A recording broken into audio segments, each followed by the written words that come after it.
Fala galera, sejam bem-vindos a mais um podcast aqui do Crypto Invest. Hoje eu tô com um convidado especial aí que eu conheci no dia do Bitcoin Pizza Day desse ano, Daniel Assen, vai estar aqui hoje com a gente. A ideia é que seja uma conversa, assim, um debate, né? Uma conversa aberta sobre vários tópicos que eu considero extremamente interessantes, que eu acho que vocês também vão gostar muito e que o Daniel tem uma propriedade imensa para falar sobre. Então eu vou deixar que ele se apresente, falar um pouco mais sobre ele e sobre a Assen.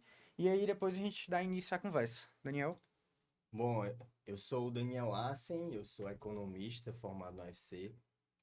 Eu estou no mercado há mais ou menos uns 5 anos, só que atualmente que eu estou realmente de fato trabalhando com educação e análise sobre criptoativos, com a Sem Cripto no caso, né?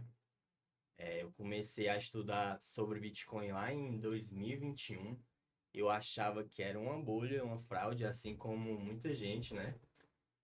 Aí eu me perguntei, será que é mesmo? Vou estudar. Eu tinha um plano todo de vida, eu queria ser analista de investimento.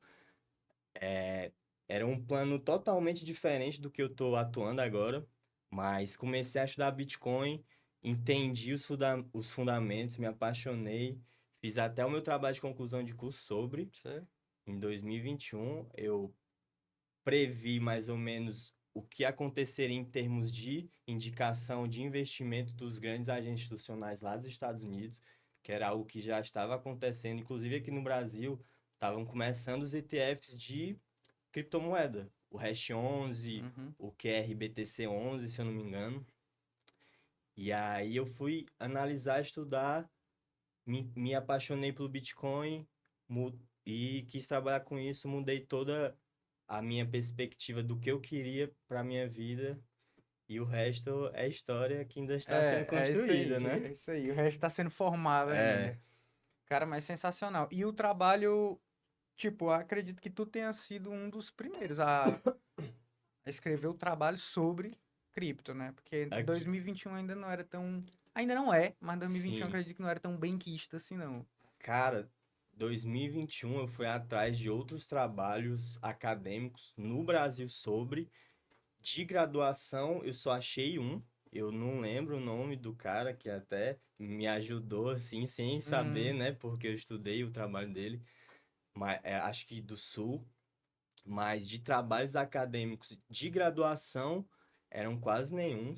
Na própria academia de economia, pouco se sabia sobre criptomoedas, bitcoins. A maioria dos economistas que eu lidava na própria UFC, muitos não queriam nem saber sobre.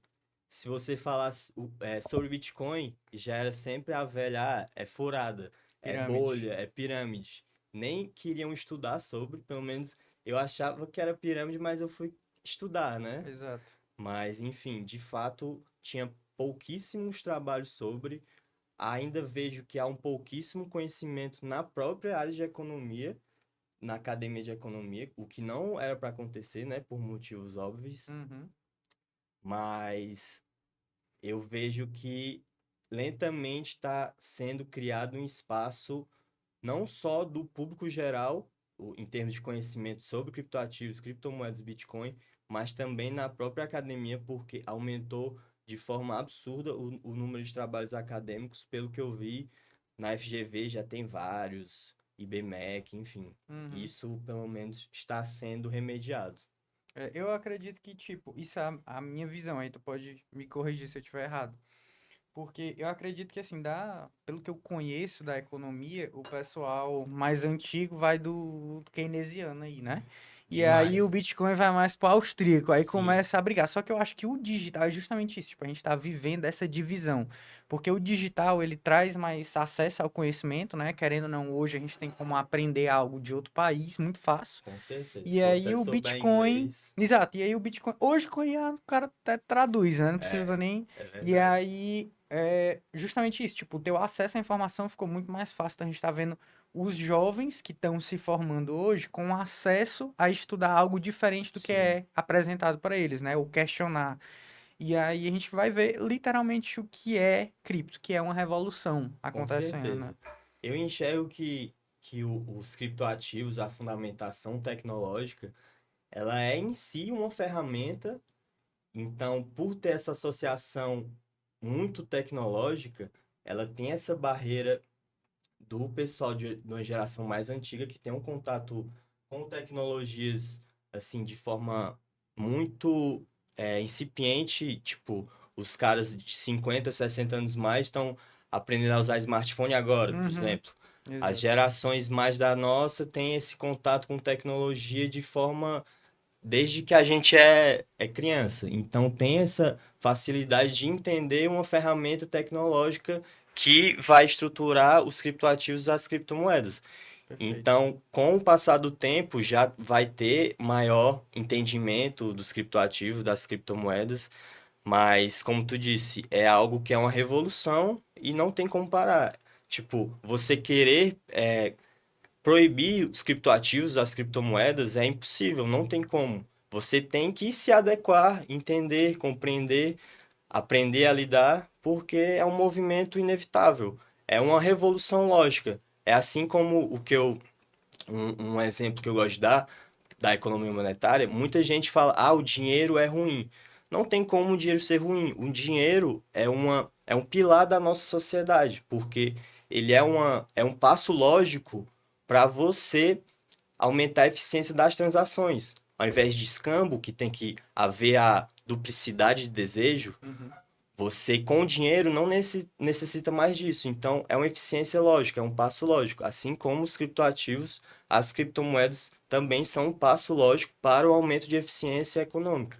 Então, Perfeito. não tem como você parar isso. É você parar o avanço da sociedade, da civilização, entendeu? Exatamente. E eu acho que, assim, mais uma vez falando das crianças, né? Pô, daqui a 5 10 anos, uma criança não vai ter noção do que é um dinheiro em espécie. É verdade. Sabe? Se hoje a gente já fala até de animais, pô, a criança não conhece mais uma galinha, nunca viu uma galinha, porque ele é criado num apartamento, entendeu? Então ele não tem noção. A Nutella, mesma né? coisa, a mesma coisa com dinheiro. O cara falar assim, não, antes eu pagava com esse bolo de nota aqui. Cara, mentira. Claro que não. Me prova. Hoje eu transfiro aqui. Então, pessoa, hoje a gente tem essa barreira um pouco. Ah, não, o dinheiro, a pessoa tem medo do dinheiro virar 100% digital. Primeiro que ele praticamente já é. Já, Hoje, verdade. praticamente, o pessoal não paga nada com espécie. Mas daqui a um tempo, a tendência é justamente ser 100% digital, justamente Sim, pela eficiência melhor, a evolução. sim. Então, Aumenta a velocidade de transação, diminui potenciais atritos, justamente assim, de transação. Aumenta a eficiência em termos gerais em termos econômicos. Então, sim, você querer parar isso, sei lá, você querer virar um país comunista, barra na barra a economia, né? civilização, não tem como. Basicamente. Eu queria que, assim, a civilização volte, não avance, né? É, Não tem é sentido. tipo, tem alguns exemplos na história econômica, quando começaram a criar lâmpadas, Uhum, e aí os produtores de vela queriam criar barreiras de regulamentação, né, uhum, para não se produzir lâmpadas porque estava prejudicando as velas. Você vai prejudicar a civilização por conta por disso. detrimento de alguns poucos agentes. Exatamente. É, não Exatamente. faz sentido. E o problema também das coisas em relação à disrupção, à revolução, é que não interessa. Tipo, algo que é disruptivo, ele não liga se ele vai destruir uma O fatia velho, né? inteira. Por exemplo, a própria internet ou o teclado. Imagina o tanto de máquina de datilografar que foi pro lixo. Quem não sabia teclar, quem só sabia datilografar, perdeu o emprego. O cara Sim. tinha que saber fazer. E pronto. Então, é literalmente isso. Quando vem uma disrupção, praticamente cria uma nova fatia de mercado e às vezes a que era antiga pode coexistir, como é no caso das velas. Hoje a gente ainda tem Sim. velas, né? Mas com sua fatia bem mais reduzida. Porque tem a direção da demanda dos agentes econômicos pelo que é mais eficiente, por Óbvio. motivos óbvios, né? Exatamente. Perfeito. Então, entrando agora no primeiro tópico que vai dar seguimento aí pro resto, eu quero saber a tua visão do cenário atual do mercado cripto. Então, por exemplo, eu quero saber onde é que tu acha que a gente está, qual foi o marco que a gente alcançou agora, nesse ano, quais são as prospecções, 6, um ano, próximos anos, 5 anos aí, em relação ao mercado cripto. Cara, eu acho que a gente tá num dos melhores momentos, em termos gerais, do mercado cripto. Isso para mim é inegável por vários fatores. Assim, eu vou falar muito dos Estados Unidos, mas por conta que os Estados Unidos é a maior economia global, se Justo, visa justo. muito dos Estados Unidos, e aí as outras economias vão se espelhar nos Estados Unidos, sem falar que, por exemplo, os principais preços, as principais movimentações econômicas dos Estados Unidos influenciam todas as outras economias, todos os mercados financeiros, incluindo o de criptoativos, né? Uhum. Então, pegando o caso dos Estados Unidos, a CVM de lá, Comissão de Valores Mobiliários dos Estados Unidos, agora que é a SEC de lá, né? Uhum. Ela tem uma diretoria que é pró-cripto. Isso é a primeira vez na história. Eles estão melhorando a regulamentação, as regulações para as criptomoedas. Isso vai gerando um efeito cascata no mercado cripto que vai beneficiar Todo mundo. todo mundo, né? Por exemplo, a gente estava até falando sobre, antes da gente começar a gravar, do Genius Act, que é uma regulamentação específica sobre stablecoins nos Estados Unidos. Isso é algo que não tinha até o momento. Essa regulação que já está sendo aprovada, ela vai fundamentar uma maior adoção de stablecoins nos Estados Unidos, porque ela vai tirar entraves que poderiam configurar stablecoins como valor mobiliário, porque se é um valor mobiliário, existe uma série de regulamentações de processos necessários para poder ter a atuação do criptoativo, no caso stablecoin, se fosse valor mobiliário, para Uhum. poder atuar de forma efetiva. Então, essa medida, essa regulamentação do Genius Act, ele está fundamentando uma grande adoção que ainda vai acontecer de stablecoins. Os grandes bancos e agentes institucionais agora já podem ter criptoativos, algo que era barrado antes. Uhum. A atuação de regulamentação da SEC para configurar o que é um valor mobiliário ou não de criptoativos diminuiu, e isso, como eu disse, aumenta a adoção dos criptoativos. Agora, eu fiz até um tweet ontem sobre isso, pegando agora economia monetária. O M2, que é um agregado monetário, uma medida de agregado monetário dos Estados Unidos, no caso. O M2 dos Estados Unidos, em abril, atingiu o all-time high, o maior, o valor, o pico histórico, né? E para quem não sabe, isso é muito comentado no mercado cripto. M2 equivale à liquidez, dinheiro no sistema, Injeção, né? injeção. Quanto mais dinheiro, maior vai ter uma, um direcionamento para os mercados de ativos de risco. E o mercado de criptoativos é um mercado de ativos de risco. Então, aumentando M2, tende a aumentar a liquidez dos mercados de ativos de risco, como ações e criptoativos. Uhum. Isso tende a impulsionar. O Bitcoin atingiu esse mês agora o all-time high, US$ 109.000, 21 de maio, se eu não me engano. Ou seja, pegando os Estados Unidos, já tem um panorama que fundamenta uma maior adoção, uma adoção cada vez maior de criptoativos, que isso tende a ter um efeito mais ou menos tardio. A gente não está vendo ainda os principais efeitos positivos disso. Uhum. Tem também a reserva estratégica de Bitcoin dos Estados Unidos e estão querendo incluir até outras criptomoedas.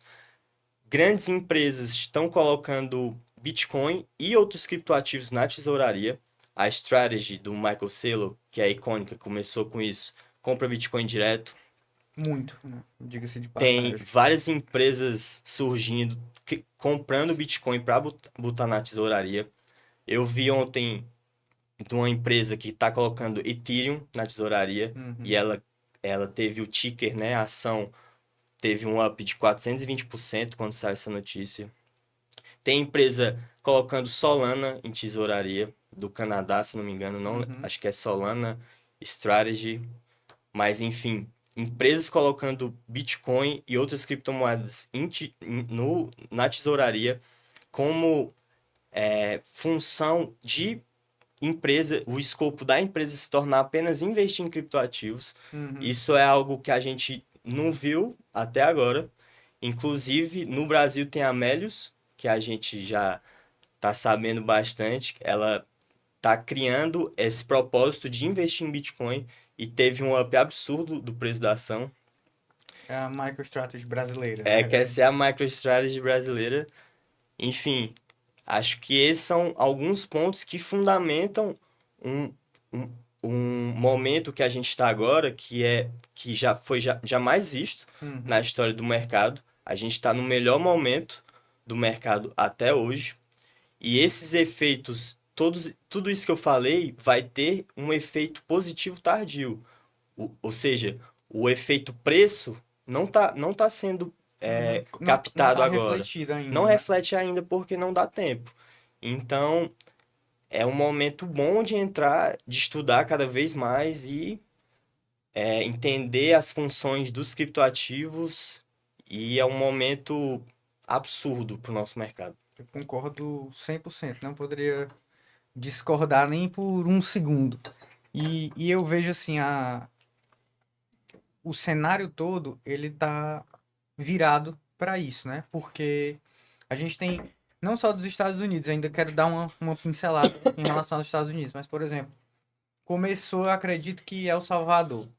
Começou ali chutando o pau da barraca, começando a comprar Bitcoin, se Sim, tornou financeiramente independente porque tinha Bitcoin, não precisava mais do dinheiro do FMI, brigou com o FMI, tá FMI dizendo brigando que até não, agora. não é mais para comprar e dizendo eu vou comprar e tal. Então toda essa confusão, o país lucrou muito, inclusive o Bukele posta nos stories, né, com carinha de beijinho e tal, os lucros que o país teve por estar investindo em Bitcoin. Eu acho também que a gente tem aí Butão, outros países que adotam o Sim. Bitcoin, né? E, assim, a parte dos países, a gente tem a própria população de países adotando o Bitcoin para meio que fugir justamente dessa desvalorização absurda Das da suas própria moedas moeda. fiduciárias, com Exato. certeza. E, assim, quanto aos Estados Unidos, cara, eu achei a estratégia do Trump absurda. Por quê? Como é que eu enxergo isso, né? Eu tinha acompanhado ele lá na conferência de Nashville, que ele foi para antes de ser eleito, né, para falar sobre Sim, cripto, sim, né? sim. E aí lá foi onde ele disse, eu vou demitir o Gary Gensler da SEC e tal, Era o vou, diretor da SEC, né? como foi? Deixar a Elizabeth Warren fora das caçadas aí dela e tal. Então, diminuir toda essa perseguição cripto. Beleza, isso foi uma promessa. Na época ele não era eleito nem nada, né? Todo mundo cogitou aí, ficou perguntando se ele ia cumprir ou não. Sim. Depois foi ele falou sobre a possível estratégia, a reserva estratégica aí dos Estados Unidos e tal. Falou sobre soltar o Ross Ulbricht, né? Sim, sim. Soltou, fez a O reserva, fundador ali do Silk Road. demitiu praticamente o Gary Gensler, enfim, cumpriu tudo que ele disse.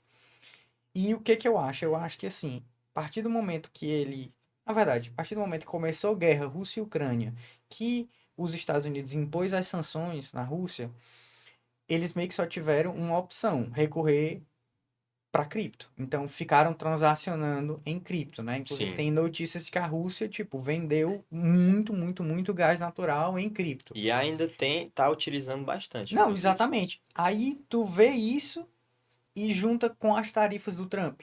Então, ele meio que forçou os países a fazer Adotarem. por fora do sistema dele, ou seja, do dólar.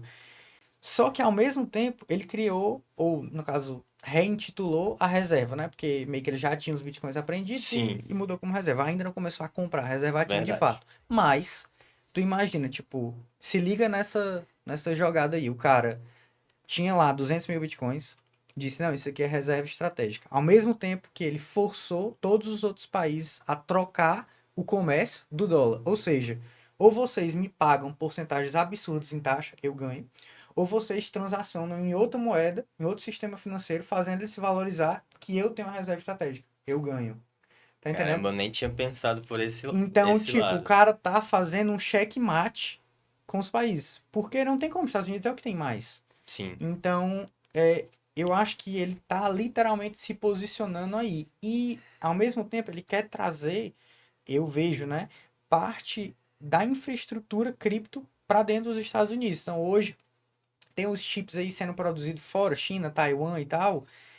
É interessante que uma parte seja produzida nos Estados Unidos, até para a gente descentralizar mais isso, né? E aí eu acredito que ele vá, assim, pelo menos no tempo de governo dele, eu não tenho dúvidas de que cripto, não posso dizer, vai reinar, mas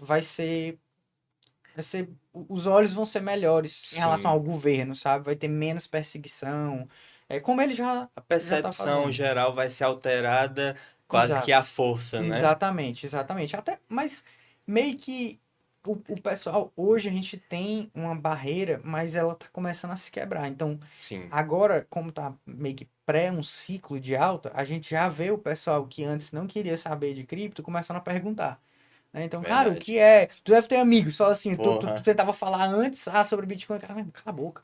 Aí hoje ele, cara, e o Bitcoin? Não, e o pessoal Então, pergunta, qual criptomoeda, me diz aí a exatamente, cripto boa. exatamente, exato. Qual é a próxima gema? Pra quem trabalha com cripto, Exato. isso aí acontece direto, Exatamente. O né? cara não quer saber, na hora que tá perto de começar o mercado, cara, e esse Bitcoin aí? É, Aí, pois é, mas eu também vejo que os Estados Unidos, cara, o Trump disse isso, né? Que queria que os Estados Unidos se tornasse aí o farol cripto do mundo e ele tá sim, fazendo por onde isso.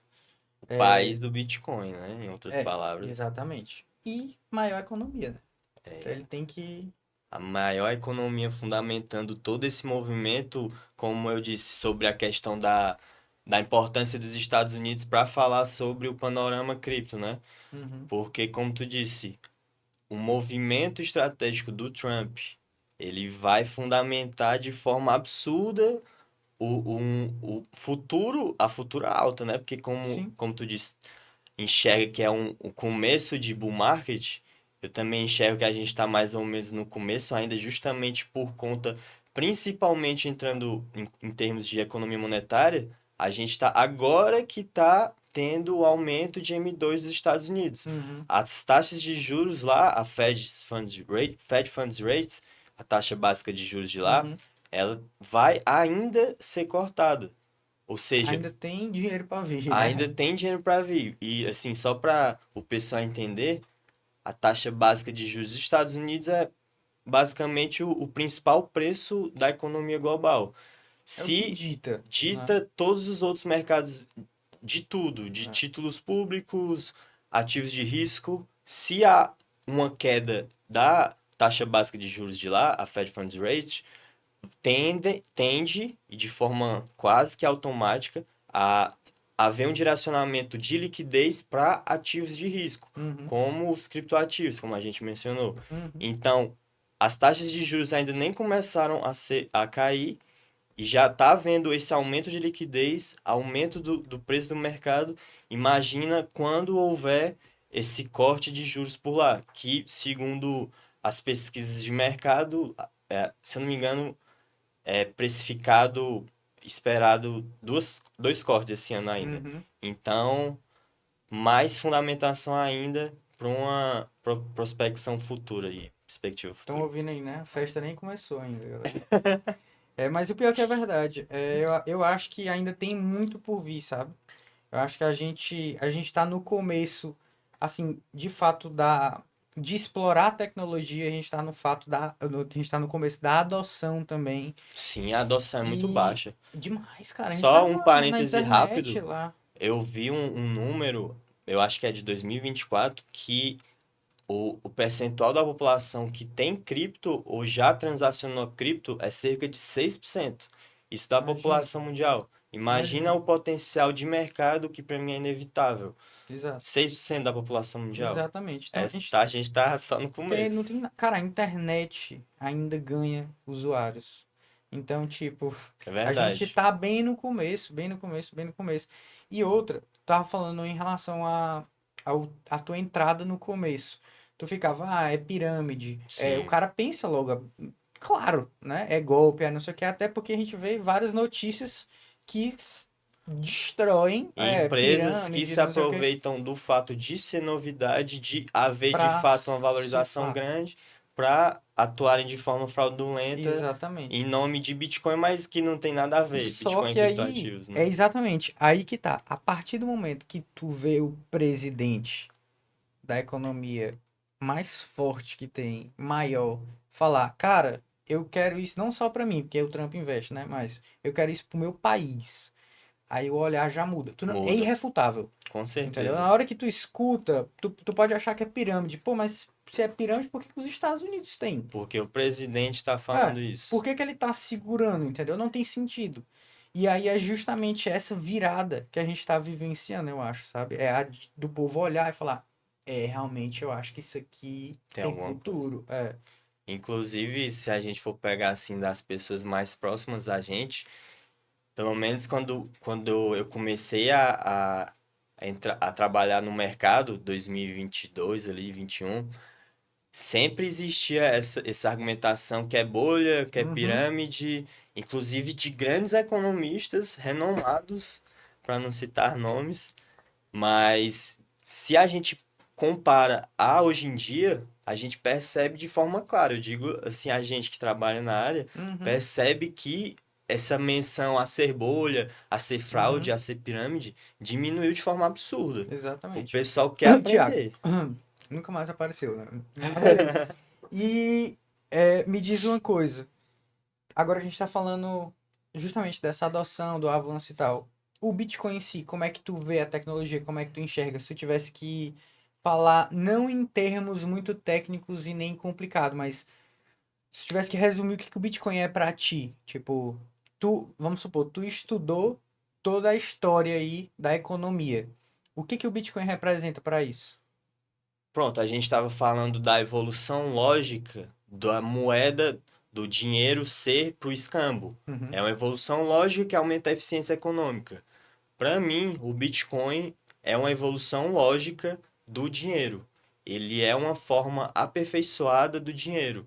O dinheiro Perfeito. ele tem que ter algumas características como reserva de valor, unidade de conta, fungibilidade, etc. Então, o Bitcoin, ele possui isso de forma programável, fundamentado em tecnologia, em matemática.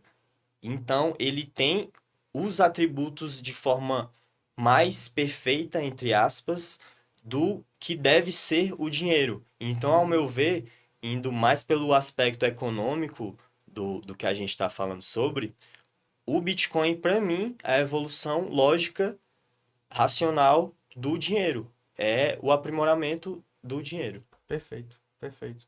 Não, eu concordo 100%. Eu acho que a gente vai, em pouquíssimo tempo, ter assim, um choque de realidade do que a gente vem considerando ser valor por um bom tempo, sabe? Sim, Para trás. Tipo, acredito que até o próprio ouro. O pessoal geralmente, assim, o básico de reserva de valor, quando tu pensa em algo que consiga segurar valor, é o ouro, né? sim. Só que. é, Até por ter tido o efeito tempo, o ouro tá há milhares e milhares de anos. Exatamente. Ele tem de fato características que fundamentam ele ser reserva de valor, Pois é. né? Mas o Bitcoin também tem essas características, só que também tem a característica que falta do tempo. É, Então, eu acho que era mais ou menos o ponto que tu estava chegando. Falta também a questão tempo, que vai ter esse aumento de percepção dos agentes econômicos exato. sobre o valor do Do Bitcoin, Bitcoin. entende? E eu acho que, assim, o fato de ser transparente, é, de ter sido pré-programado em 21 milhões, Sim, é algo que a gente não pode banalizar com em relação certeza. a, tipo, o ouro, por mais que por milhares de anos ele venha sido reserva de valor e tal, a gente considera, porque ele é difícil hoje de tu achar, minerar, enfim, né? É caro.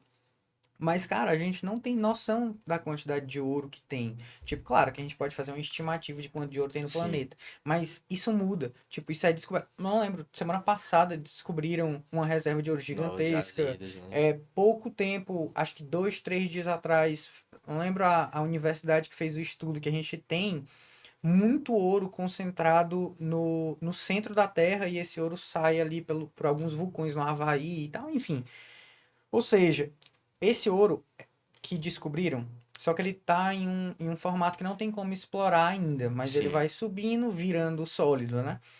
Só que esse ouro, caso, tipo assim, em relação à quantidade só, ele saísse, ele ficasse na Terra, ele era suficiente, imagina, ele era suficiente para cobrir o planeta inteiro em 50 centímetros de Caramba, altura de ouro. Ou seja, o preço do ouro ia ser nada, caramba. entendeu? Porque tu ia aumentar do A nada. oferta Cara, a ia gente explodir. não criou o ouro. Eu não tenho como garantir. Beleza, vamos supor que eu criei uma super inteligência que mapeou toda a quantidade de ouro que tem na Terra. Amanhã cai um asteroide com o dobro da quantidade de ouro. E aí? E sem falar que, falando de asteroide, já existem esses estudos sobre mineração no espaço. Exato. E Perfeito. existe ouro lá, ou seja, Perfeito. existem, como tu disse, estimativas de quanto de ouro existe ofertado, mas também existe um aumento da oferta de ouro. Uhum, Existe uma instituição que chama World Gold Council. uhum, E aí eles fazem essas metrificações e soltam relatórios sobre o ouro anualmente, se eu não me engano. Então, eles meio que tentam identificar a quantidade de ouro que existe e o aumento de oferta. Só que existe um problema nisso do aumento de oferta. Alguns fatores. A mineração de ouro, ela é controlada por poucos players. Então, por existir essa oligopolização, eles podem alterar, assim, por algum motivo, né, uhum. a, a, o nível de extração do ouro e assim Deixar ele mais alterar, escasso, né? deixar mais Assim, escasso ou por um não, certo período de por um tempo. certo período. Eu não lembro o número exato, mas eu acho que atualmente a, o aumento de oferta de ouro já está maior que o Bitcoin, Uhum, anualmente falando. uhum. E como tu disse também, tem a possibilidade sempre de descoberta de novas jazidas de ouro. Existe essa possibilidade nova que eu não sabia do Exato, ouro do ouro. mais É, mas no não tem núcleo como ali na manta. explorar esse ouro. Ainda, né? É, ainda. É, Ninguém mas sabe no assim, futuro. exato, Assim como o ouro no espaço, que ainda não dá para minerar, mas o exatamente. pessoal já está estudando Exato. sobre O próprio e músico, vai cara. O cara quer ir acontecer, para né? Marte. Então, Por que que ele não pô, vai aqui para o exatamente. espaço aqui do Imagina. E lado? outra, assim, a gente vai descobrir no espaço tem coisas que aqui na Terra a gente considera valioso, mas tem abundância no espaço, Sim, sabe? Cai um verdade. diamante ou alguma coisa assim. E assim, eu acredito que cada vez mais a gente está vendo, por exemplo, a, a- isso como eu vejo, né? A evolução. A partir do momento que aquilo que era reserva de valor começa a ficar um pouco mais banal, digamos assim, ele começa a ser usado em outras coisas. Por exemplo, a prata. Ela começou a perder ali o valor dela como prata, né? E a galera começou a usar em joia, em moeda e não sei o que. Então aquilo foi mudando. O ouro, ele ainda. Não estou discutindo que ele perdeu o valor dele ou algo do tipo. Ele ainda tem seu valor, só que ele é um Sim. condutor perfeito. Então a galera começa a usar em chip, Também em tem essa cabo utilização e tal. industrial. E aí, a partir do momento que a gente está necessitando que essa parte, esse setor de chip eletrônico e tal, seja super conduzido, digamos assim, a gente precisa de mais ouro para que aquilo seja conduzido de maneira melhor. Sim. Então vai ser usado ali. E aí, Altera a demanda que não vai exato, ser especificamente para reserva de valor, vai ter uso industrial. perfeito. E o Bitcoin, não, né? Exatamente. Então, tipo, a gente não criou o ouro, nem nada que tá aqui. Só o Bitcoin. A gente pegou um bem econômico na natureza, identificou ele como a melhor reserva de valor até o Perfeito. momento, Perfeito. usou como, mas agora Perfeito. possui um ativo programável Exatamente. matematicamente que é melhor Não tem para atuar como sentido reserva de não valor. usar. Entendeu? A verdade é essa. Tipo, não, depois que o cara entende, ele começa a ver que realmente é um passo a mais. É uma E assim, evolução lógica. a gente pode lutar contra isso quanto for, só que não necessariamente vai deixar de acontecer. Sim. Então, tipo, isso vai acontecer, quanto antes você aceitar, você se posiciona melhor e pronto. Mas Então é vai acontecer de melhor qualquer jeito. entender logo, né? Exato. E aí, beleza. Agora, eu quero, justamente falou aí que é um dinheiro programável e tal, agora eu quero falar de moedas programáveis, mas para um debate tenso na comunidade. Já sei, até mais ou menos. Porrada entre. CBDC? Não, ainda não. Esse é o tópico. Mas são duas redes extremamente escaláveis. Quer dizer, uma é carinha. A outra é escalável, mas elas brigam. Sim, sim. Ethereum, Solana. Esse é o O debate. pessoal Joga fala aí. muito sobre, né? É, a gente vê na internet ultimamente um bocado de meme falando mal da Ethereum. Há um ano, até o pessoal que trabalhava comigo falava que a Ethereum estava morta, que não valia a pena. Assim, entrando primeiramente de forma específica na Ethereum. Eu vejo que não tem como a rede morrer no curto prazo. Obviamente que Uhum. o futuro não tem como É. a gente adivinhar esse tipo de coisa. Mas existe uma adoção muito grande da Ethereum atualmente. Se a gente for pegar o valor total bloqueado no setor DeFi, eu acho que está atualmente em 117 bi de dólares. Uhum. Se a gente pega isso, 54% do TVL é todo na Ethereum.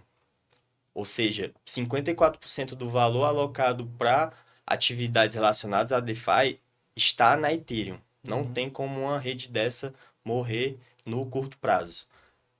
Compara com a Solana. A Solana, desse total, ela tem DeFi quase 8% Uhum. no momento. Relativamente é bem baixo, né? Mas isso Uhum. pegando especificamente TVL. A adoção institucional para Ethereum é muito maior. Grandes bancos atuam em cima da rede Ethereum, como o JP Morgan, Uhum. inclusive.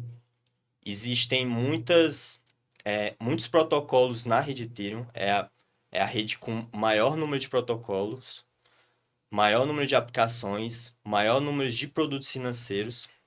Só que a escalabilidade, quando a Ethereum foi criada, existe o trilema blockchain, que tu deve saber mais do que eu.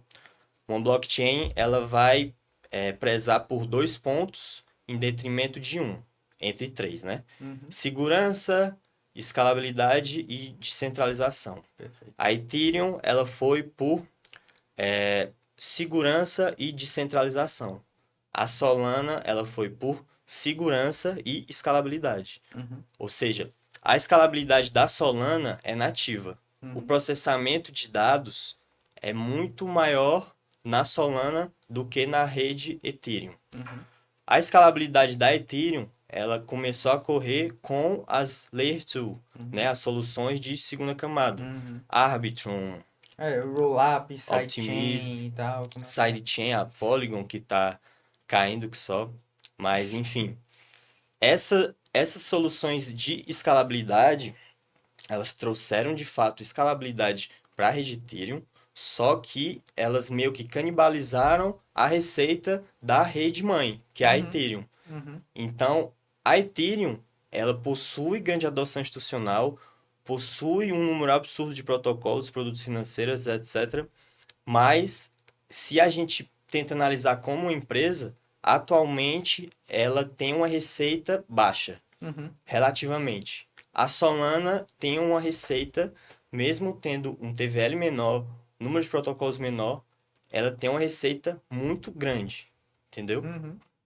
Justamente por conta dessa escalabilidade ser nativa na Solana e na Ethereum não. Se você quiser transacionar na Ethereum, na rede principal, você vai ter um alto custo, Uhum. vai ter um processamento mais longo, então acaba tendo que utilizar essas soluções de segunda camada. Mas esse problema ele foi identificado pela comunidade da Ethereum, Uhum. inclusive pelo cofundador Vitalik, e eles querem aumentar a escalabilidade, né? A forma de processamento de dados, aumentar a eficiência em termos gerais da rede principal, justamente por ter identificado esse problema e por ter diminuído a receita da Ethereum. Então, resumidamente, a Solana é gigante, possui escalabilidade nativa e uma alta receita. A Ethereum tem uma adoção institucional gigantesca, é o maior para o setor DeFi, mas ela está com essa queda de receita por ter tido essa necessidade de aumentar a escalabilidade através de soluções secundárias, né? Mas não vejo que nenhuma das duas vai se matar, pelo menos no curto prazo. Vão coexistir. Cada um tem algumas especificidades que vão atender melhor determinado segmento do mercado cripto. Então, quase como se fossem dois bancos gigantes que são concorrentes, de certa forma, mas eles coexistem e progridem juntos também, Perfeito. aumentando a adoção para o mercado, enfim. Eu enxergo exatamente assim, da mesma forma. Eu acredito que, assim, eu vejo a Solana como, realmente, eu não lembro de cabeça a capacidade de processamento, mas eu acredito que seja algo em torno de 60, em tese, né? O teórico, né? 60 a 65 mil transações por segundo, agora assim, na Solana. Ethereum vai 5 a 10 transações por segundo, no começo, né? Então, realmente, eles, assim, a comunidade tá buscando implementar algumas soluções, né, de escalabilidade, tipo, acho que é sharding, Sim, acredito que era sharding, dunk sharding, para aumentar a escalabilidade. Só que como é que eu vejo, assim, a diferença das duas? Cara, deixa eu subir sozinho. Eu vejo assim, o Ethereum, ele seria o menos democrático e o mais sério do mercado, enquanto a Solana seria a tua porta de entrada. Porque, por exemplo, pro pessoal que está entrando agora no mercado, eles não tiveram que passar por uma taxa absurda para fazer qualquer coisa na Ethereum. Então, sim, eles iam lá na Solana e, tipo, pô, fazer tudo.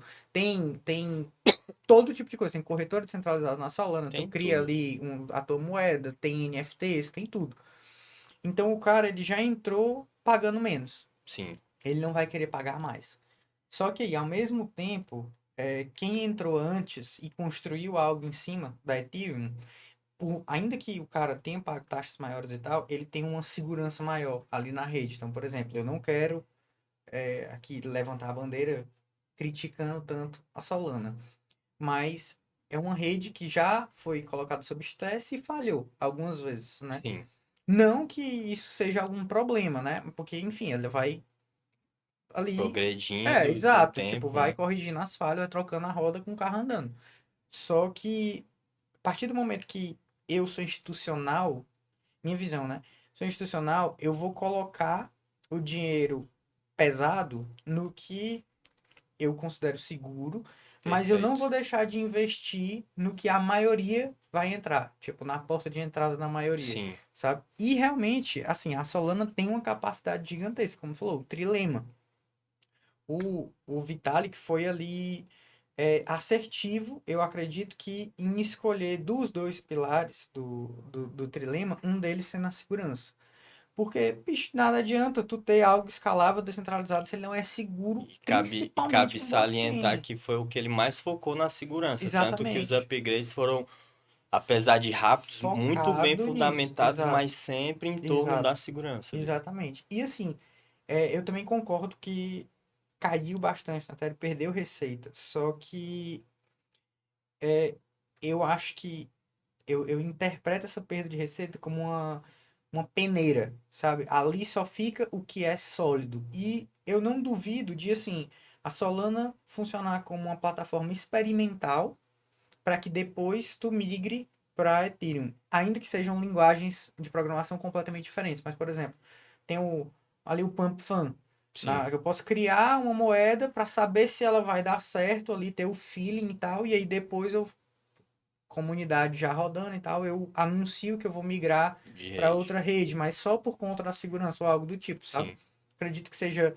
Solana tem como ser construído sim muita coisa em cima, mas que também muita gente pode usar como plataforma experimental para depois migrar para o Para alicerce rede sólido, mais sabe? segura que já Exato. foi testada pelo tempo, É, né? exatamente. A E Ethereum isso tem o aí é quê? outra coisa. 2015, né? É, Desde isso aí é 2015. outra coisa. É o tempo. Cara, não tem para onde. Tipo, é, é uma pessoa. Então, imagina, o cara mais velho, ele vai falar para ti, meu filho, você não viveu o que eu vivi. Eu sou experiente. E Maturidade. É é. o que a Não gente tem. chama de efeito Lynch, né? Não sei se tu já ouviu falar. Foi Não. popularizado pelo Nassim Taleb. Uhum, E, assim, entrando mais em termos de empresa que acaba se adequando para Ethereum, por exemplo, que é o uhum, que a gente está falando. Quanto mais tempo a empresa sobreviver no tempo, maior a probabilidade dela sobreviver no futuro. Ou perfeito. seja, a Ethereum, a gente falou agora 2015, Uhum. já tem 10 anos de Ethereum. A Solana, não lembro o ano, mas Eu acho que nasceu perto do bull market passado. 2019, 20, né? Uhum, Mas enfim, uhum, independente disso, ela já teve vários problemas na rede, que a Ethereum teve um problema só lá no começo, né? Que foi o uhum, DDoS hack, uhum. Né, teve hack, teve fork e tal, que teve mas. esse fork, mas Mas. depois disso, É, ela de fato, ela tá usando esse efeito Lynch de forma eficiente, tá? Se exato. tornando extremamente resiliente e, como tu disse, a adoção institucional do que eu vejo, tipo, a gente tem muita noticiação sobre outras blockchains fora Ethereum, de uso geral, no caso, né? Uhum, Solana, Sui, e aí, às vezes, a gente perde notícia de Ethereum. Só que, vez ou outra, se a gente filtrar, um grande player institucional tá ali entrando forte na Ethereum. exato. Eu acabei de falar da JP Morgan, mas outros bancos dos Estados Unidos estão entrando na Ethereum, usando inclusive a Chainlink para Uhum, o Oracle. fundamentar a provisão de informações, utilizando a blockchain da Ethereum como uma fundamentação tecnológica. Uhum, Enfim, a Ethereum, como eu disse no começo, eu não vejo que vai morrer no curto prazo, que já era, como muitos memes que estão uhum, postando por aí. Inclusive, eu acredito muito na criptomoeda e na rede junto com a Solana, mas meio que com especificidades diferentes para atender determinados setores do mercado, como tu uhum, disse, que pode ser uma porta de entrada para uhum, protocolos experimentais, enfim. uhum. É mais É, ou menos por perfeito. aí. Assim, eu entendo a insatisfação, né? Não vou dizer nem da galera, porque eu tô incluso, do.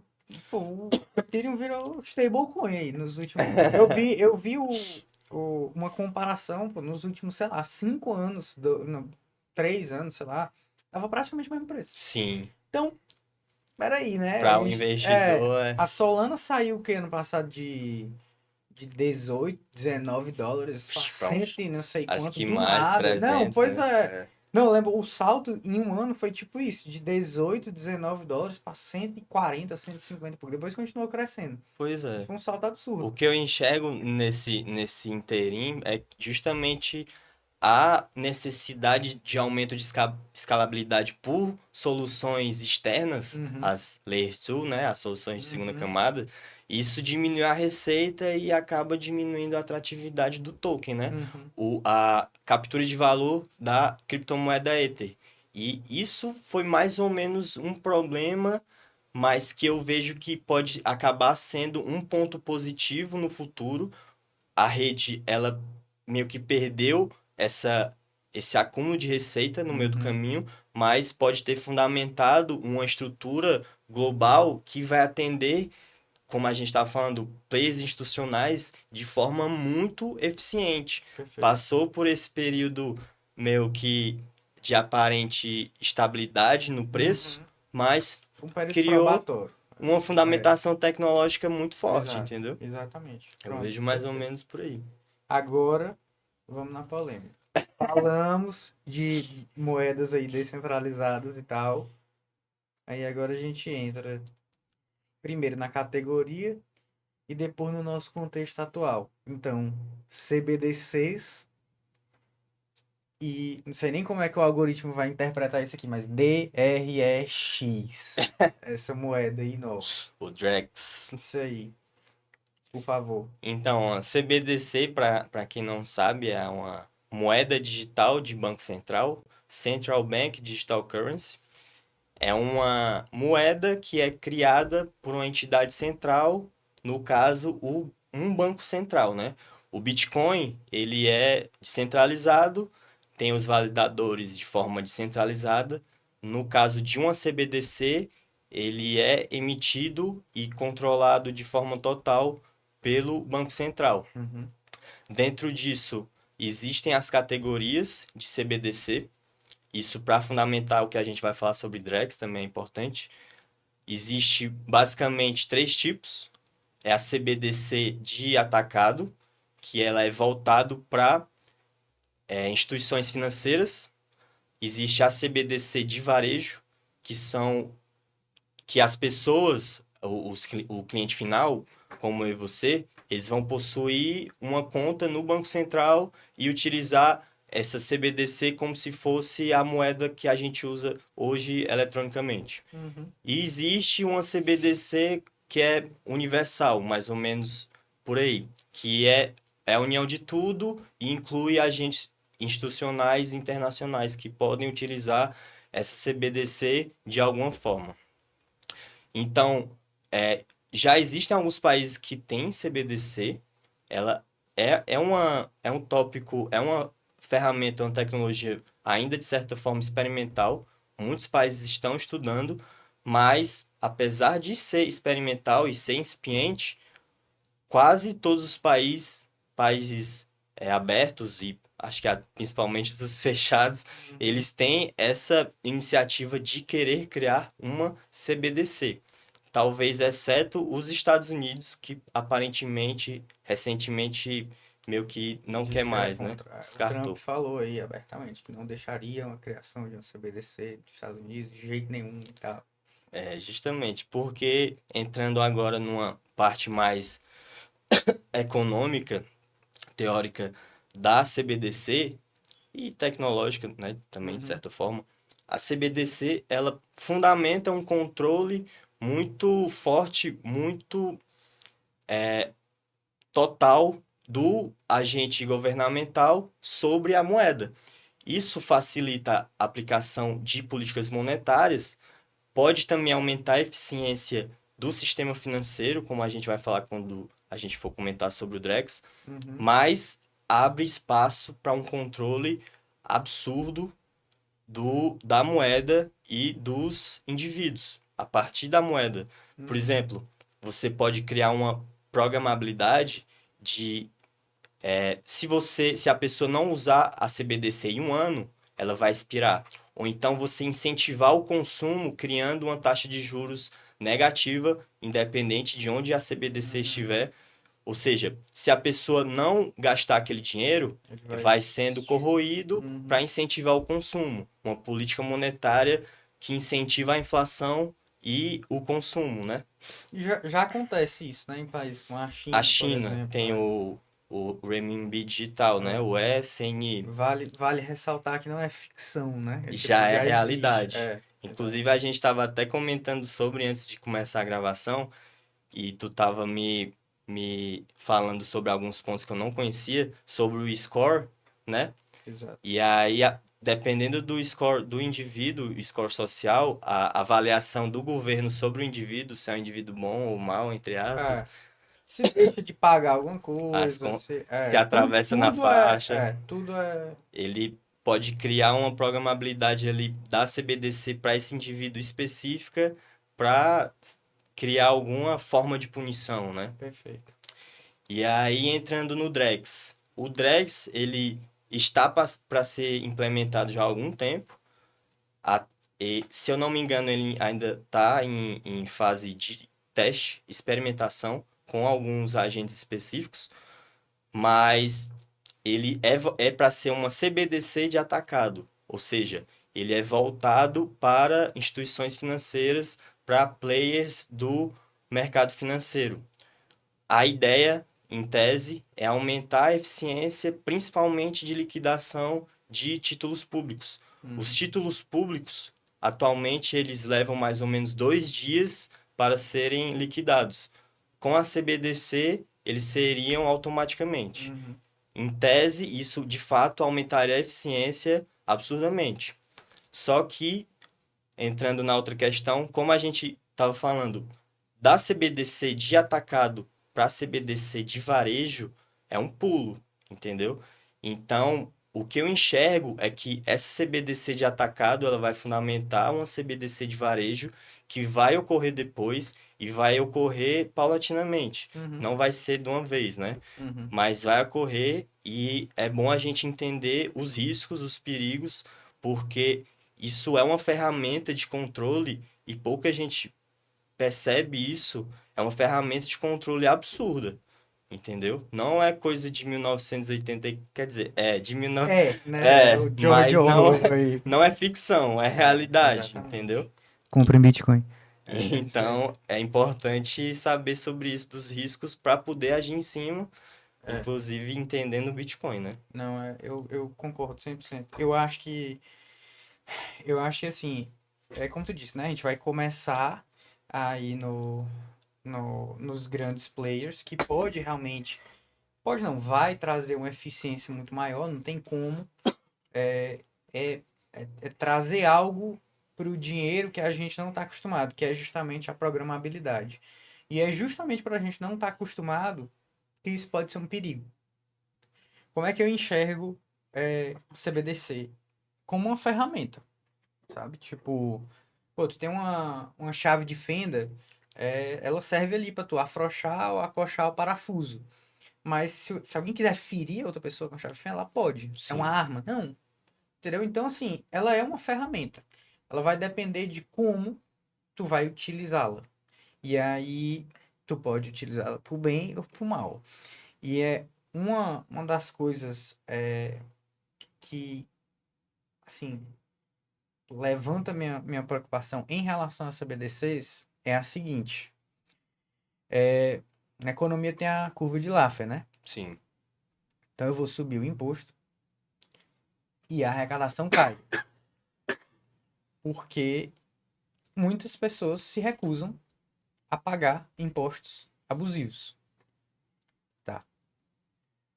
Só que, o que acontece a partir do momento em que eu não tenho a opção? Perfeito. Ou seja, a resposta para um problema que tinha antes, que era a curva de Laffer, é justamente um único avanço da tecnologia, porque acabou. Tu não tem, aumentei o imposto, aumentou a sonegação, né? Digamos isso. Não, porque tu não tem opção. É simples assim. Eu não te Ou dou a opção. paga ou não paga, porque tá Na tudo ali. verdade, Não acabou, tem entendeu? como, né? E aí, então, são coisas assim que, antes de tudo, não estou dizendo que vai acontecer, mas que, claro, tem que ser pensado, porque Sim. a gente está evoluindo para isso, e justamente a gente vai ter que ir considerando todas as possibilidades, justamente para que vá sendo lapidado aquela ideia e que ela tome um rumo que seja melhor para todo mundo, como assim, o avanço da humanidade no geral pro bom, né? Não. Inclusive, tu estava falando sobre a curva de Laffer.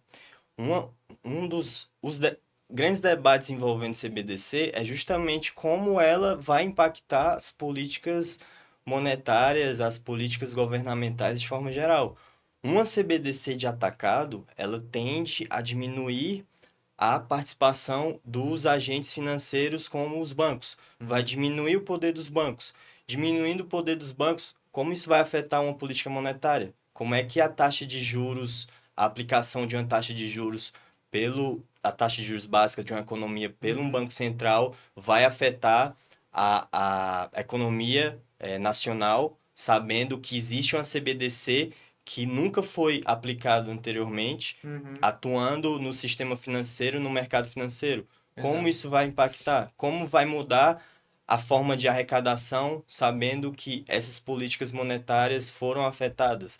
Então, Exato. existe esse grande debate e é uma preocupação grande, assim, em termos gerais, de vários economistas, porque pode ser apesar de ser uma ferramenta que pode possibilitar algumas coisas positivas, pode possibilitar outras coisas negativas, e não falando de termos de controle, Uhum. falando em termos de aplicação de políticas governamentais. Uhum.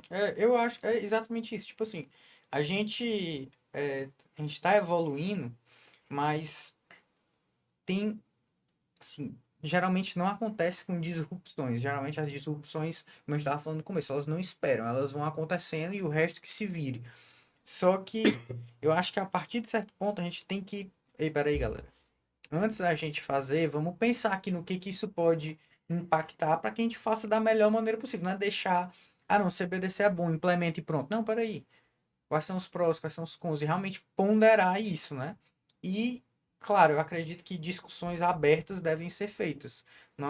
Acho que não é a melhor maneira eu falar sobre CBDC em uma sala fechada com Sim, outra pessoa e tomar uma decisão a partir dali, entendeu? Eu sim, acredito que algo que vai afetar o público tem que ser decidido com o público. com certeza. Então, eu vejo pouquíssimas pessoas falando sobre. Então, se tu perguntar para alguém na rua, muito difícil essa pessoa vai saber o que é o Drex, sabe? Uma E CBDC aí, é exato. Por impossível. exemplo, hash, ninguém sabe que tá utilizando. Se tu olhar hoje em todos os teus documentos do Gov, vai estar lá o QR Codezinho, código hash, na tua certidão de nascimento, no teu, sei lá, certificado de reservista, no teu, tudo. Então, são tecnologias que são adotadas, claro, para aumentar a segurança, mas o que eu estou dizendo é que não há tanta consulta do público, porque, claro, o governo tem que aumentar a segurança, ele não vai te perguntar se ele precisa aumentar a segurança, ele simplesmente vai. Só que nesse caso de CBDCs, eu acredito que deve haver um debate maior, né? Uma conscientização, digamos assim. Sim. Pelo menos para dizer que estão fazendo. E não só acordar no outro dia tá aqui. Tá aqui é só Pois é, CBDC, o Drex e acabou. do nada, É, mas não tem enfim. como. Aí ia É, ter uma revolução e iam revolução. quebrar tudo. Exatamente, exatamente. Mas era o que o Henry Ford falava. Ele dizia, se todo mundo entendesse como Ah, funciona o eu sistema lembro. financeiro, né? A gente ia ter uma revolução amanhã. No outro dia, eu lembro É, dessa frase, é pior é boa. isso. Mas, beleza, agora vamos relaxar aqui um pouquinho, tirar aí desse papo tenso Tem esse, e fiquei até falar nervoso. sobre o mercado. Tipo, vamos lá, iniciante no mercado, o que que tu acha em relação à psicologia do investimento? Porque geralmente, tanto a galera da economia quanto do mercado tradicional, quando eles vão migrar para o universo cripto, é uma tendência que eles migrem, mas quando eles vão migrar, pô, é um choque de realidade gigante. O Sim. cara não está acostumado com aquela volatilidade, ele não está acostumado com trilhões de moedas, cada uma faz Mesmo uma quando coisa tá diferente. acostumado com volatilidade, ele vai pra volatilidade do mercado Exato. cripto e se assusta. Exatamente, exatamente. Porque não é volatilidade, é montanha-russa total. Não tem coração que aguente. O cara fica com o É, estômago aqui olhando. Pô, tu vê do nada tua fortuna derreter e do nada tu ficar cai milionário e depois 90%. volta. É uma loucura. Mas enfim, como é que tu enxerga que a pessoa deve, assim, não sei, dicas? Bom, assim, para começar, tu falou sobre a psicologia relacionada à volatilidade. Na economia, tem uma área de estudo que chama economia comportamental, barra finanças comportamental. Existe um grande expoente dessa área, que ele é psicólogo, mas ganhou o Nobel de Economia, que é o Daniel Kahneman. Ele tem um livro que chama Rápido e Devagar, Duas Formas de Pensar. E lá, entre outras coisas, ele conceitua que o indivíduo, o ser humano, em medidas absolutas, em graus absolutos, ele odeia mais perder do que gosta de ganhar. É assim, para simplificar o que eu estou dizendo, se eu perco R$ 10, eu tenho uma tristeza de 10 unidades. Uhum, Se eu ganho R$ 10, eu vou ter uma alegria de 5 unidades. Ou seja, uhum, eu odeio mais perder do que eu gosto de ganhar. Isso é o ser humano de forma geral. uhum. Então, ele entra no mercado cripto, ele vai esperar um ganho muito alto, aí ele tem esse ganho muito alto, mas quando vê a perda, é mesmo sendo proporcional, para ele É brutal. é brutal, não aguento. Então, entender que isso é normal do ser humano já é um bom passo. Agora, entrando em termos de volatilidade, que isso é algo que eu gosto de falar sempre, porque um dos maiores ataques sobre cripto é sobre em cripto é sobre a volatilidade. Mas a volatilidade nada mais é do que um processo de identificação do valor de um ativo. É um processo econômico de valoração. Não é valorização, é valoração, atribuição de valor. O que é que isso significa?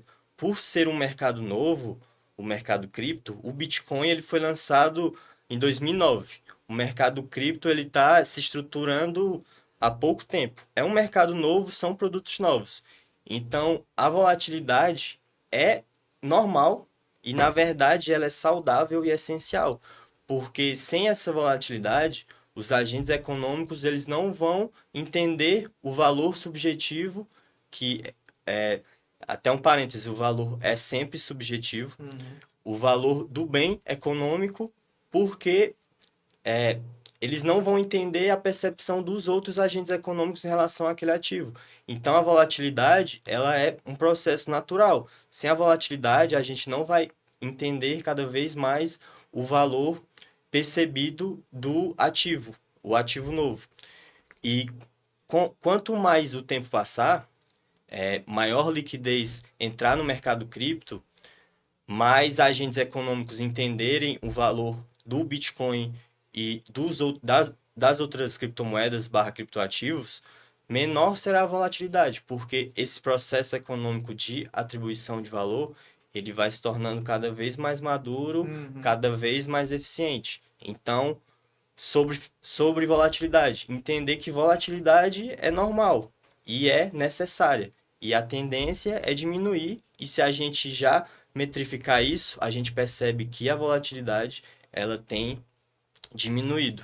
Uhum. Então, sobre essa questão de psicologia, entender a volatilidade, entender que a gente odeia perder e estudar sobre a fundamentação teórica e não ir numa especulação pura, uma aposta, não é tigrinho. Uhum. Existe a parte tigrinho nas criptomoedas, né? Mas existe a parte extremamente séria, existem os criptoativos extremamente sérios, senão os governos não estariam nesse mercado.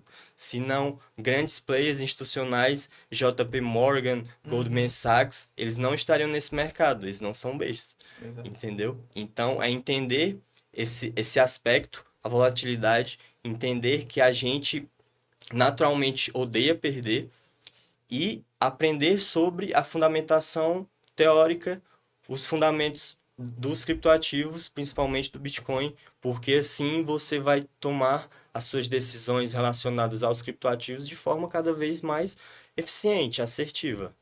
É dinheiro, então você tem que lidar de forma séria. Sensacional. É assim, eu vejo como sobrevivência, sabe? No mercado. Então, basicamente, tu me soltar na selva tem o mesmo peso de tu me soltar dentro do mercado cripto. Por quê? Porque eu tenho que pensar duas vezes se eu vou comer aquele fruto, se eu vou investir naquela moeda, sabe? Então, tudo tem que ser muito bem ponderado. Porque, por exemplo, não é. Às vezes a ganância, ela.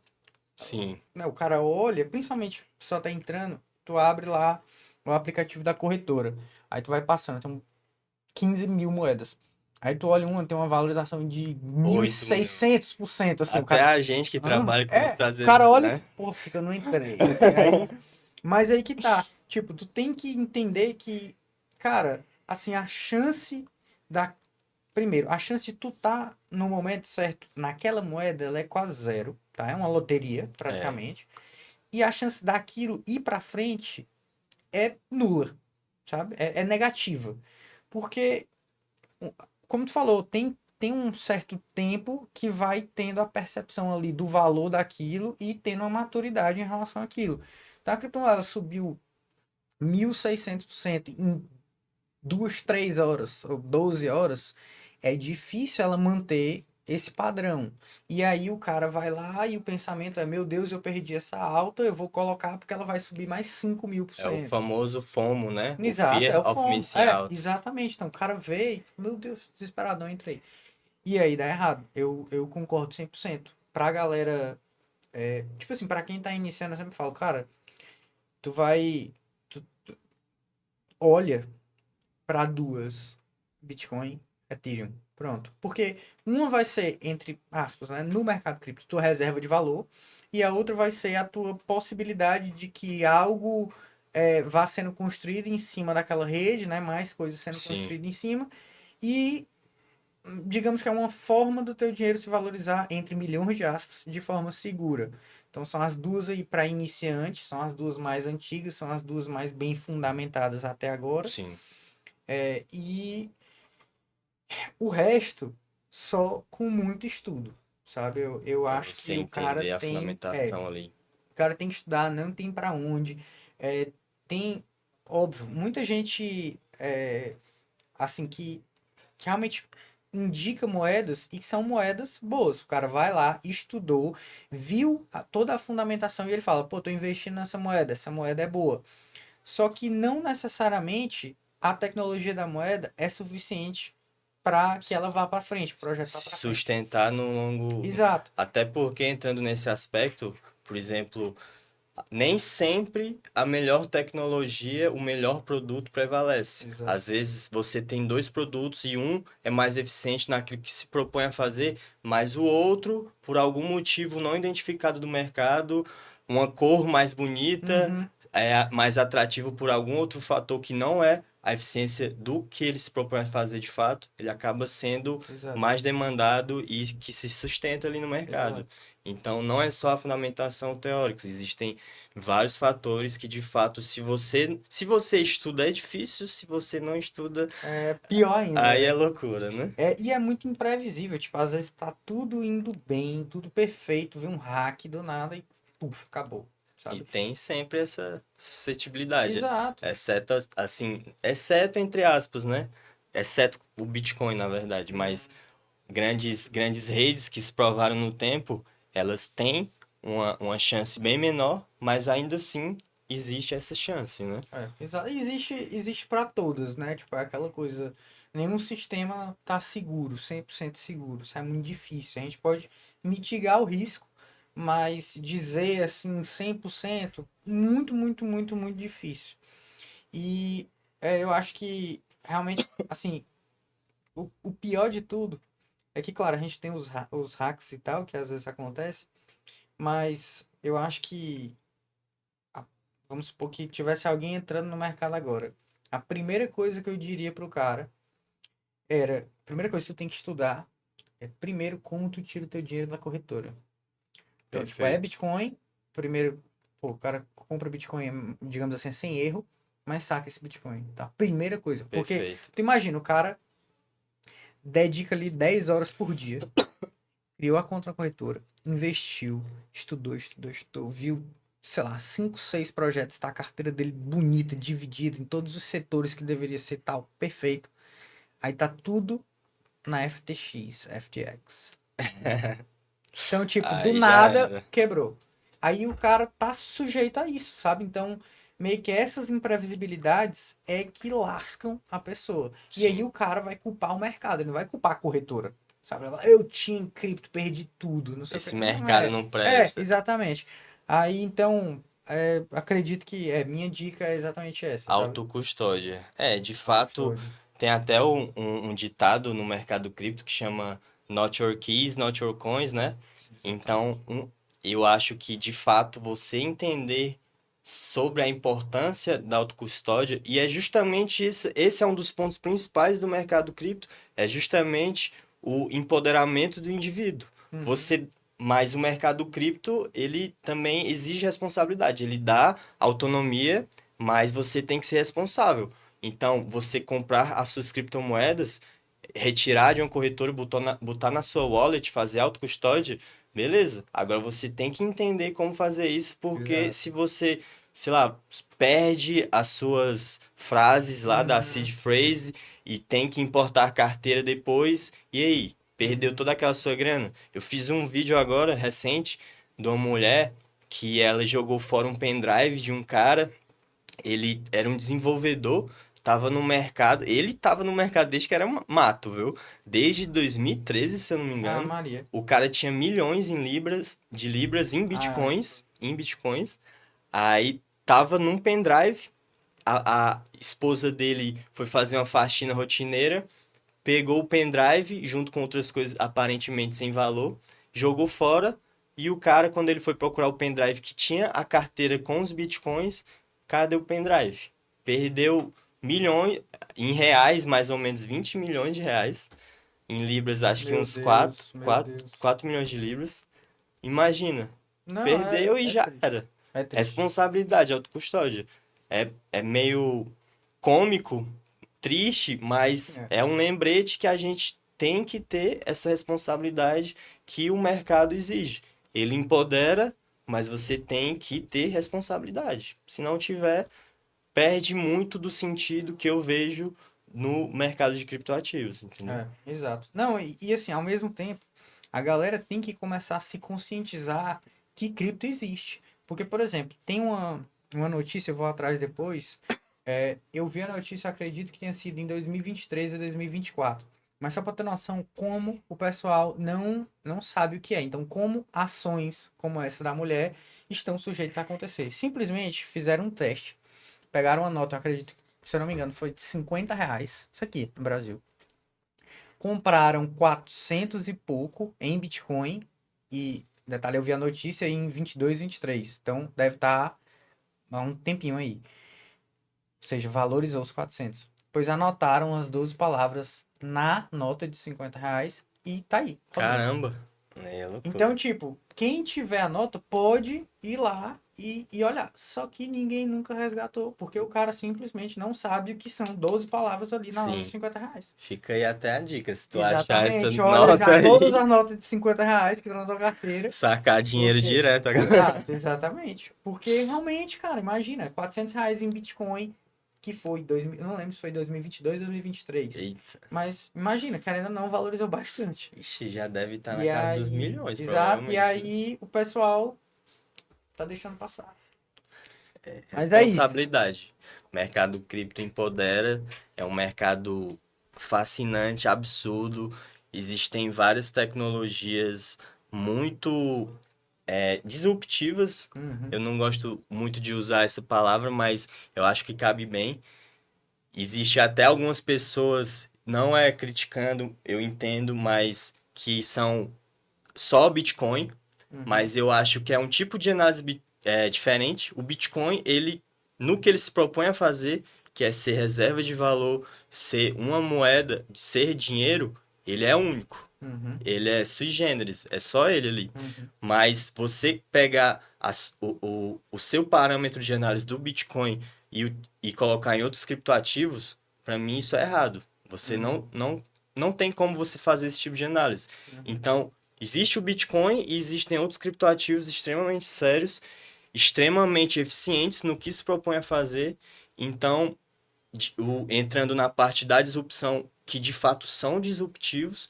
Então, você entender esses criptoativos, o Bitcoin, e começar a entrar no mercado de forma eficiente é uma questão, como tu disse, até há pouco tempo, é uma questão de sobrevivência. Uhum. Você tem que fazer isso porque senão você vai pagar o preço de alguma forma. Exato. Perfeito. Perfeito. Cara, eu acredito que seja isso. Se tiver alguma consideração que tu tenha a fazer aí a mais, ou algum recado pra galera e tal, vou passar a palavra. Mas eu acredito que assim, a gente cobriu tópicos extremamente interessantes e válidos, principalmente pro cenário atual, né? Foi um panorama aí legal pra galera sobre tudo. Então, tipo, sobre o cenário atual do mercado, sobre o que vem aí em relação a CBDCs, DREX e tal, sobre o debate que eu acredito ser polêmico, enfim, sobre tudo. A Agora eu gente, passo a palavra aí. eu queria agradecer o convite, né, ao JP Sena. Casa A sempre gente aberta. se conheceu há pouco tempo, mas começou a trocar ideia. Pô, é muito massa você. Porque é quase que uma bolha, né, do que a gente vive. E conhecer pessoas que de fato amam o mercado e entendem a fundamentação teórica, que não é só ganhar dinheiro. Existe essa parte, mas eu diria que essa parte é a secundária, Sim. entendeu? Então, a gente conhecer esse tipo de pessoa, trocar ideia, foi muito massa. Eu gostei bastante do papo, agradecer então o convite e convidar o pessoal a seguir a Sem Cripto. A gente provê educação, análise e quem quiser trocar ideia é só falar comigo lá no Instagram, portas abertas. Pronto, perfeito. E mais uma vez eu que agradeço aceitar o convite, né? Participar. Foi ali um bate-papo rápido no Pizza Day, mas que evoluiu aí Foi para massa. hoje um podcast e para Mais muito coisas, né? provavelmente uma parceria aí bem Porra, grande. mais coisas vão surgir. E também, galera, só também aconselhando vocês a acompanharem o Daniel. A gente também vai produzir provavelmente conteúdos aí legais junto. Provavelmente não, com certeza, viu? Vai rolar uma collab aí, né? Crypto Invest, Sem Cripto. E, e é isso, a gente vai ficando por aqui. Até a próxima. Eu espero que vocês tenham gostado e deixem aí os comentários o que vocês acharam.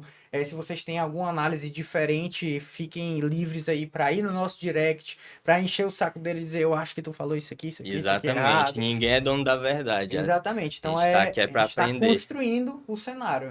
A intenção é justamente debater. Então, é isso. A gente vai ficando por aqui. Tamo junto. Valeu.